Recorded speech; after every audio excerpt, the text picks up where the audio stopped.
Next one is factors controlling the alignment. For an alignment to be shortest, it should be straight between the two terminal stations, but this is not always possible due to various practical difficulties such as intermediate obstructions or topography. A road which is economical with a low initial investment may not be most economical in terms of maintenance or the vehicle operation cost, that is what we call VOC. This is maybe seen in the alignment can fill all the requirement simultaneously, and hence judicial choice is made considering all the factors. The various factors that control the alignment are as follows. First one is obligatory points, the traffics, geometry design, economics, other considerations.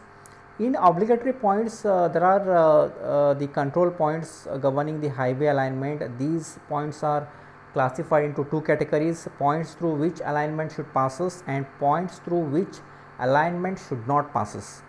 Points through which alignment should passes. The first one is bridge site. The bridge can be located only where the river has straight and permanent path, and also where the abutment and pier can be strongly founded. The road approach to the bridge should not be curved and skew. Crossing should be avoided as possible. Thus, to locate a bridge, the highway alignment may be changed. The second one is mountain. While the alignment passes through a mountain, the various alternatives routes should be considered. And the third one is construction a tunnel or go around the hills. The suitability of the alternative depends on the factors like topography, site conditions, and the constructions and operation cost.